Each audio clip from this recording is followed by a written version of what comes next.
Yo, what's good with y'all? In today's video, I got how to make Forsaken. I think this is I'm pretty sure this is part four. Yeah, I'm pretty sure this is part four and stuff because part three drops tomorrow. So yeah, I'm pretty sure this is part four. So yeah, in part four and everything, I added the shop system and stuff. I also made it so stats are visible when the game starts because that's how it's supposed to be. Speaking of which, I forgot to turn that back on. Anyway, now, and I did add something that a million people have been asking me for, the skin system. Now, the system is not complete yet. It's only for default skins and stuff so far. We're gonna add on to it in probably the next part and stuff. So just be patient. I'm adding stuff slowly but surely. Thank you all for all the love and support you've been showing in the series, and let's go ahead and get straight into it. Okay, so for part four, like I said, we added the shop system, right? So let's go ahead and get to making that UI and stuff. Great thing is we're pretty much just duplicating the inventory system. So we're just going to be doing a lot of copying and pasting and duplicating. So find the inventory button, duplicate that, then just move it above it. You could just rename it to shop text button. Go to the text, change it from an I to an S, right? Then find the inventory frame, duplicate that. So select it and press Control plus D, right? Rename this frame to shop frame, right? And then you can go ahead and make it visible just for the sake of us editing stuff. So then what we're gonna do is we're pretty much leaving everything the same essentially. Only difference is you're going to go over to the trying to think. You're gonna open up the character frame, go to the UI grid layout. I did make some changes to this, but again, you guys can set this to whatever you want to. So I changed this to be 15 by 22, but you guys can choose whatever numbers you want, whatever works for you guys, right? So what we're going to do is we're going to rename this frame to killer frame, right? And then we're going to go ahead and insert a text button. Okay, so I want to explain how this works. Okay, so this is the shop system, right? We're going to have a killer frame and then a survivor frame. We're going to make the survivor frame once we finish with the killer frame, right? So this is going to be a list of killers that people are able to buy because this is the shop system and stuff, right? So you need to, like, right now or whenever you get a chance to, you need to make a text button for each character your game has. Like for the killer side as well as the survivor side, you need to have you're going to pre-make that. Like the script, we're not going to have the script create that. You're going to have to, insert that whenever you make a new character or whatever. So I'm going to make two examples for you guys. So let's go ahead. We have our first text button. I'm just going to name them all the same thing. I'm just going to name it killer text button for this, right? So killer text button. I inserted this text button into the killer frame, by the way. Then we're just going to do some customization with it. Bold text, rich text, scale the text. White text color will be white. Text stroke color will be black. Text stroke transparency will be set to 0. And then the background color will just be, I think I just opted for like a transparent black, I think, or maybe I went for like a gray. I don't really know. So like 0.5, so something like that, right? Yeah, something like that, right? And then you're going to, this is very important. This is very important, right? So inside the character folder, right? Right. Ignore the fact that I have new characters. I'm gonna get into that part, but it's very important. The text, right? The name needs to match the names here, right? It needs to match the names out of your character folder, right? So for the first one, this is the killer side. So let's go ahead and do the killers. So I'm gonna do Jason. What that means is, right? This will not work if you do this. Right? Why? Because it's a lowercase j and that's uppercase j. They have to match. So they have to be the exact same as the names inside of the folder, the character folder, right? So Jason, right? Then you're gonna want to go ahead and insert a text label into the text button, right?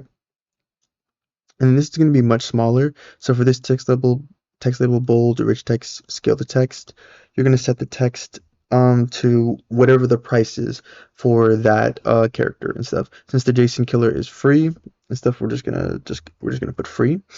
Then we're just gonna do the same thing. White text stroke transparency will be set to 0. Text stroke color will be black. And then I'm just going to set the background transparency to 1. And then we're going to make this, obviously, it does not need to be this gigantic. Um, we're just going to set this like, maybe like 25, but okay, that might be, that's kind of OD. I think that's OD. And then rename this to price text label. So here you're going to manually set the prices for your characters and whatnot. So we definitely need to make this a little bit. Definitely maybe go back to 50 by 50. Or no, I think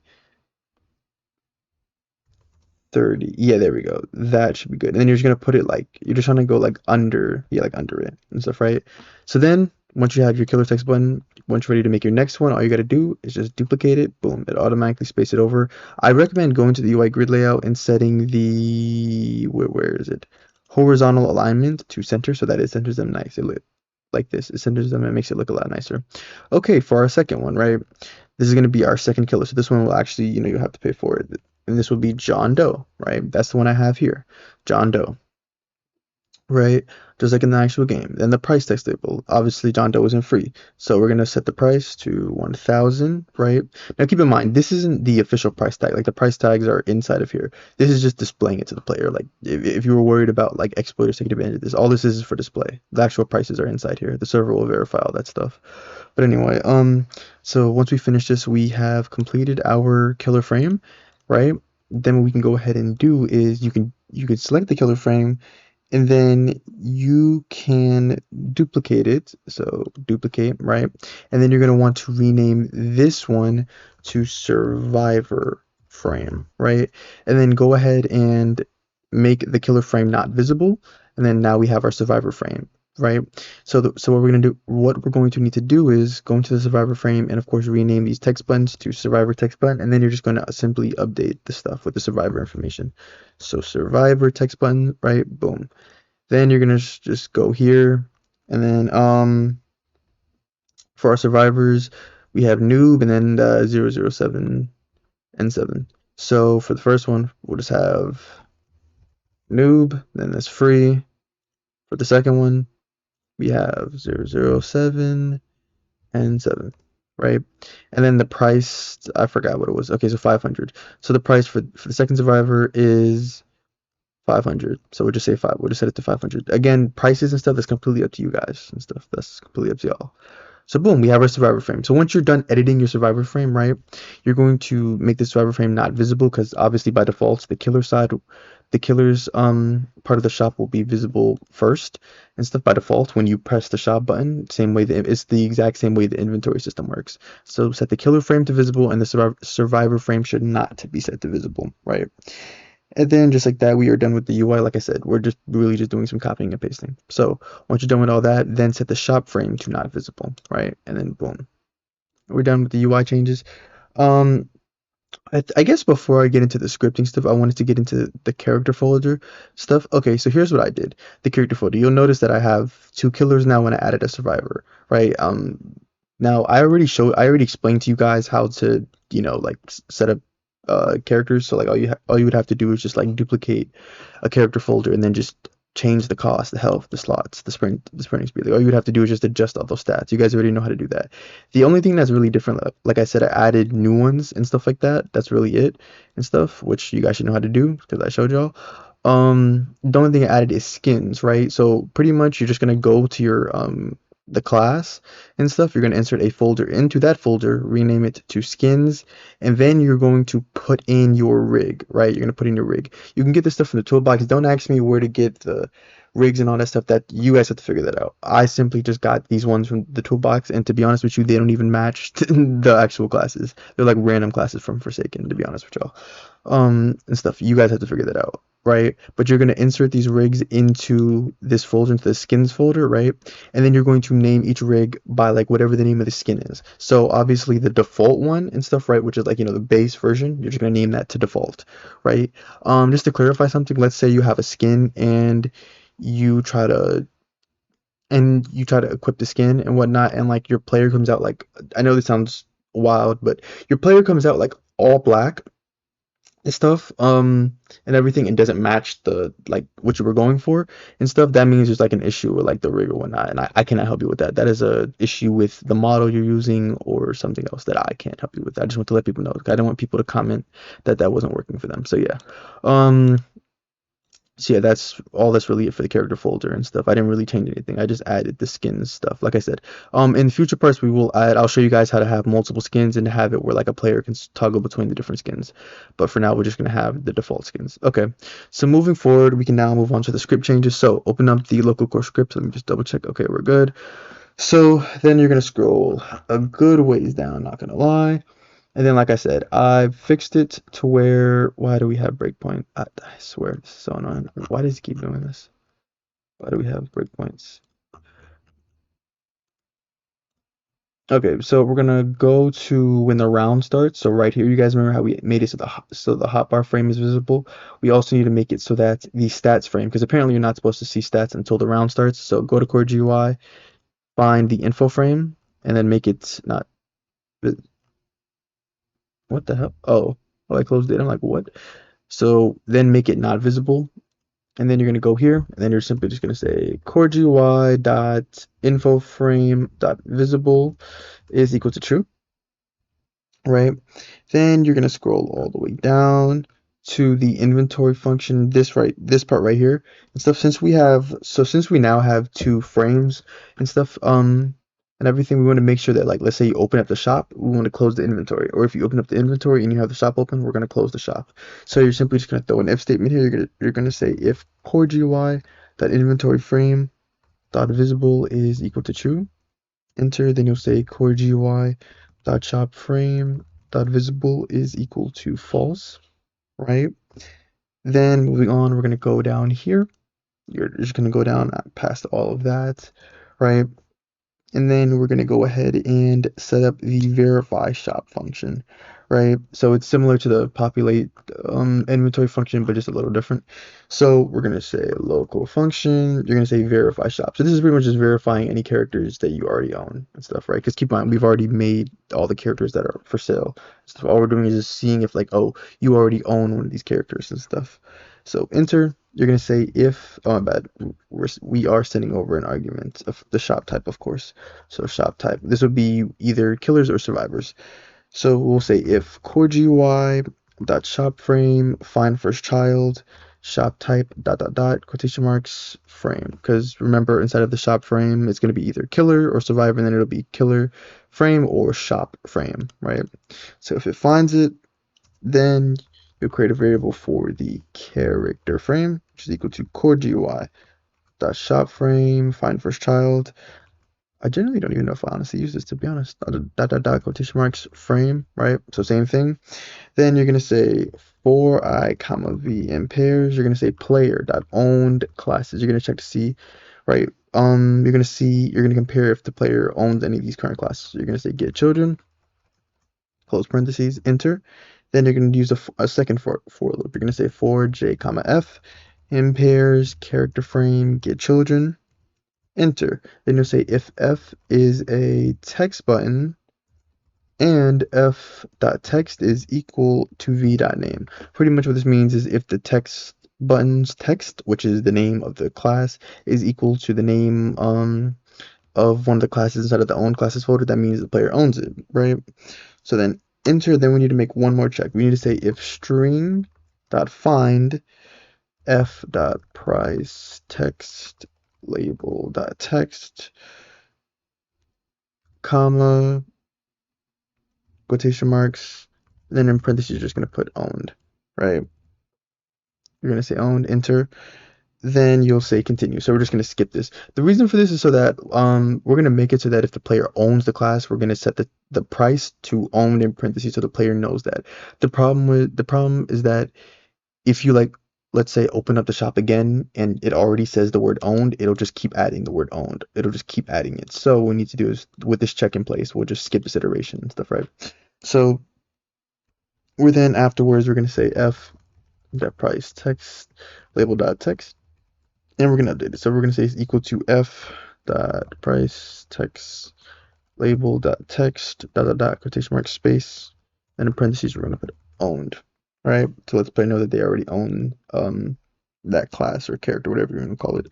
Then afterwards, after 3, you're going to skip 3 ends. You're going to say if shop type is equal to killer, enter. Then you'll say core GUI dot shop frame dot killer, not killer text button, killer frame dot visible is set to true, and then of course the opposite for survivor. So survivor frame dot visible is equal to false. Then you're just going to do the opposite. Else if shop type is equal to survivor Wait, I feel like I'm spelling that wrong. I am in fact spelling that wrong. Survivor. Enter.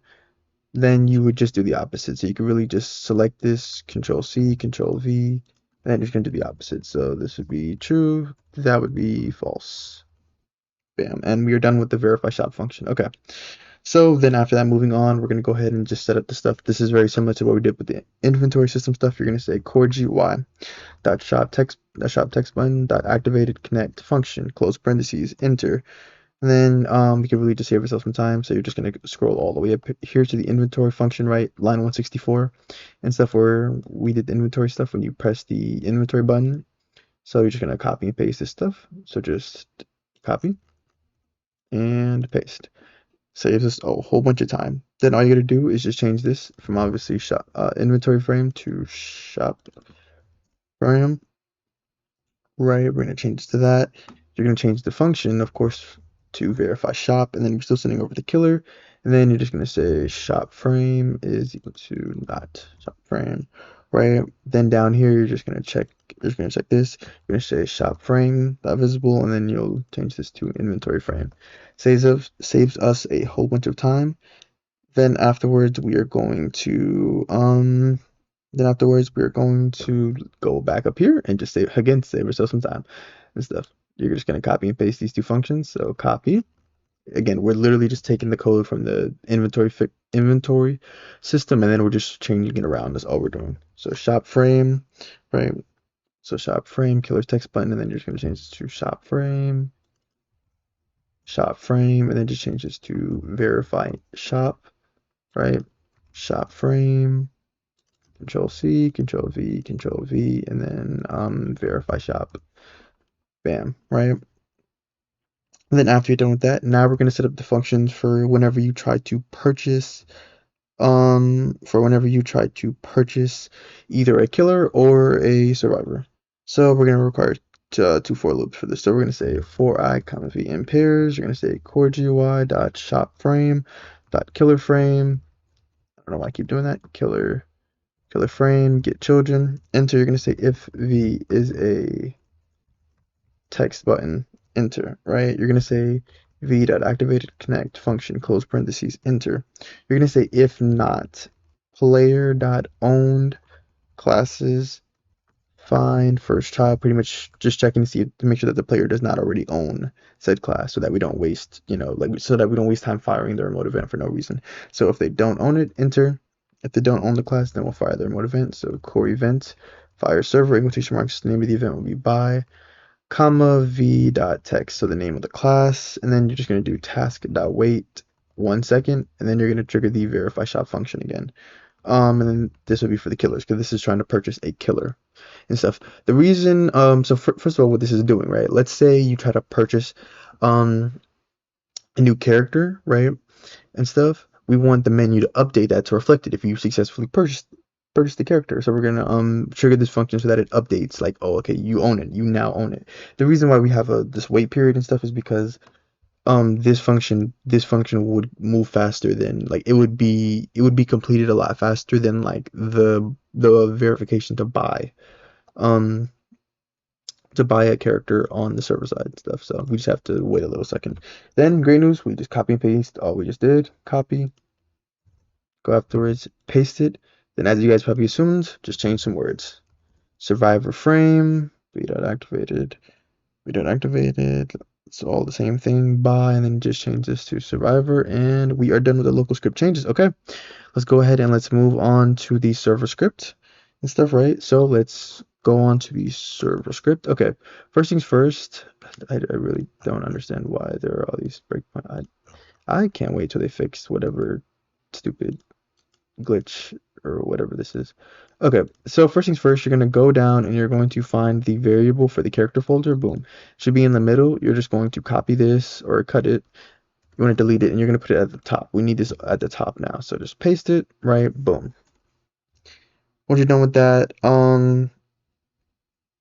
so once you are done with that, we're going to scroll down. This is going to be the skins part that I mentioned and stuff. So we're gonna go after the killers after we set the team. Yeah, right here. So after we set the killers team, and character and everything, we are then going to update their rig. So we were going to say for I, comma v in pairs, and I just realized we're doing a for I. We are in fact doing a for I. Oh wow, that is interesting. Probably would be better to do a JF loop instead. Now that I think about it. Okay, we'll do a JF or not JF loop. We're just gonna say JF. This is still a for loop. So for JF in pairs, then in parentheses, you're going to say character folder, get children, enter, you're going to say if f find first child, you're going to say killer.class.value, so if it finds the killer's class, enter, then you're going to create a variable for the class folder is equal to f find first child, killer.class.value, right? Then you're going to get the description. So you're just gonna call this description and stuff. You're going to say class folder. Remember the skins folder I talked about. Then we're gonna get the default skin. Again, I'll show you guys how to do other skins and stuff in the future.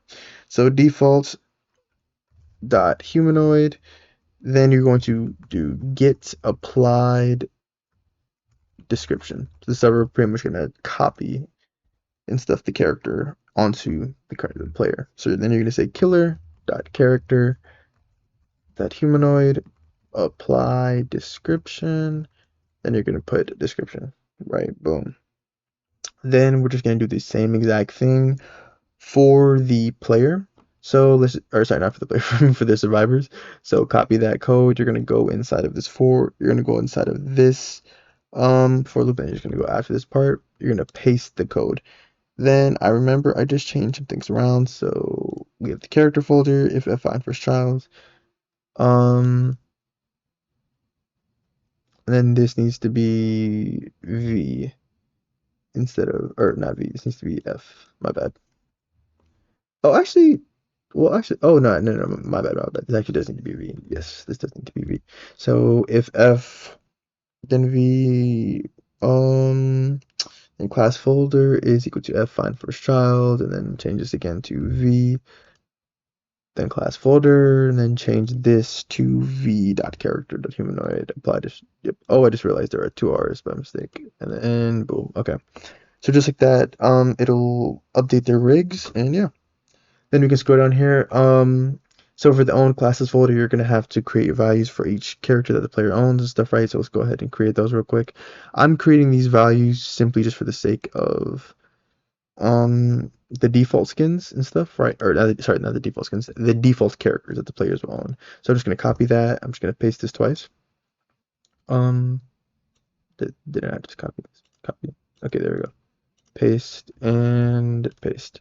Then I'm just gonna do for the first one. Our default ones are going to be Jason, or I keep saying default, or default characters. I guess I don't know. The free ones. This is going to be a string value. So Jason, Control C, Control V, Control V, Control V. Obviously, that'll be the name, right? Jason.value. The value should be set. The name will be the name of the character. The value will be whether or not it is a killer or a survivor. So killer, and then you're going to parent this, of course, to the own classes folder, right? Then you can really just copy that. Control C, Control V. Then just change the second one to noob stuff. Again, you guys can do whatever names and stuff y'all want. Control V, Control V, Control. Oh, wrong thing. Control V, and then just Control V, and then this will be a survivor, right? So boom. Then afterwards, you're literally going to scroll all the way down, and we're going to set up the purchase new character function. So go down here, oh wait, is it after? No, it's right here. So go enter. You're going to say else if event type is equal to buy. Enter, create a variable for the class name. Once again, class name is equal to arg1. Right, and then you're going to set up two loops, or wait, no, it's just one loop. You're going to say for I, comma v in pairs, character folder, get children, enter. You're going to say if v find first child, class name, enter. Then you'll set up a variable for the class folder, which is equal to v find first child, class name, right? Then you'll simply just check to make sure that the player can afford it. So if player dot leader stats dot money dot value is greater than or equal to class folder dot cost dot value. Recall you can set the cost of uh, characters inside of their folder. So if it's greater than or equal to that, then enter. Then you'll say player dot leader stats dot money dot value is less than or equal to class folder dot cost dot value. Right. Then after that, you'll then create a new class value. So you'll say this is what you're going to put inside of the own classes folder. So you'll say you call this class value is equal to instance.new. Remember, it is a string value, right? The name, or not, sorry, not class folder, class value. The name will be the name of the class. The value will be whether or not it is a killer or a survivor. The way you're going to be able to tell, you're going to say string dot split class folder. I want to explain what this is. Class folder dot parent dot name, and then you're going to say comma quotation marks lowercase s, very specific lowercase s. Then go on the outside vector bracket one. Now I want to explain what this is. So we're splitting the string, right? So simply we're going to the class folder, right? We're going to the class folder. This is the specific class folder. So let's say we're talking about the new, which let's say you're trying to buy this survivor, right? So this is the folder for that, right? Now we're getting that the parent, right, which is survivors. Then we're getting the name, which is the name is survivors, right? The only problem with this is that if you guys recall, we don't say killer for the if you recall for the classes, we don't do killers like we don't do plural. We do singular. So it has to be without the s. But I named it with an s here because we're talking about we're being like I mean this in a plural sense here because we're talking about multiple killers and multiple survivors, right? So we had to simply remove the s and stuff so that it matches and everything.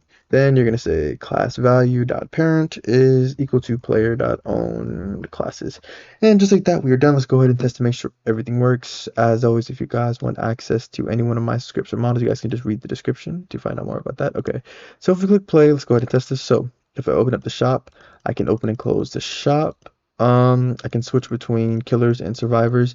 You'll notice how it automatically says I own. You'll see how it updates to say that I own them already because they are already present inside of the own classes folder and stuff. If I switch to the server side, open up my player, go to my leader stats, and I give myself 1,000 money, right? And then I'm gonna try to buy John Doe. Boom.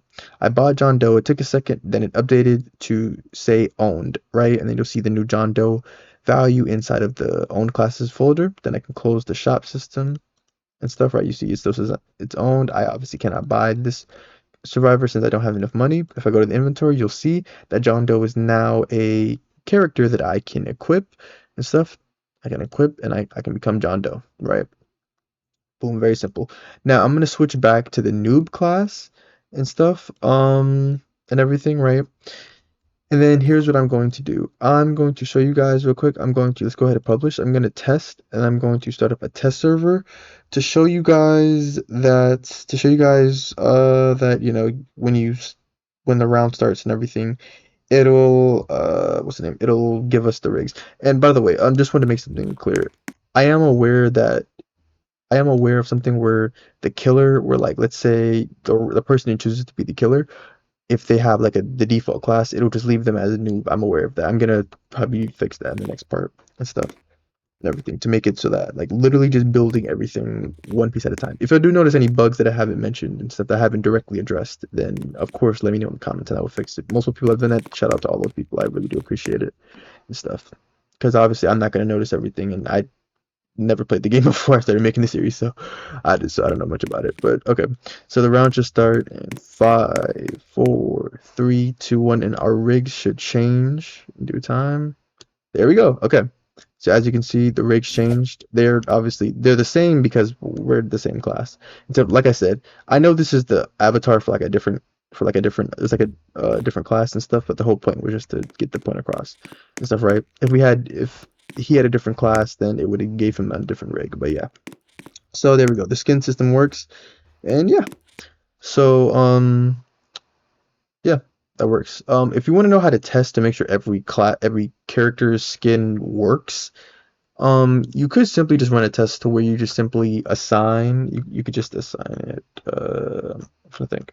So you see how we have this code right here? You would just right here. You would just take this code and then like you would just forcibly assign your character with it inside of like the character added function to just test it and stuff if you wanted to just test to make sure that the model works and everything. But yeah, I hope you guys enjoyed the video. You guys have been showing the Forsaken series as well as the how to make grow a garden series. Lots of love, and I really do appreciate all the love and support you guys have shown on the channel. Like I said, check out the description if you're interested in accessing any one of my scripts or models and stuff. I appreciate all the love and support you guys have been showing on the channel.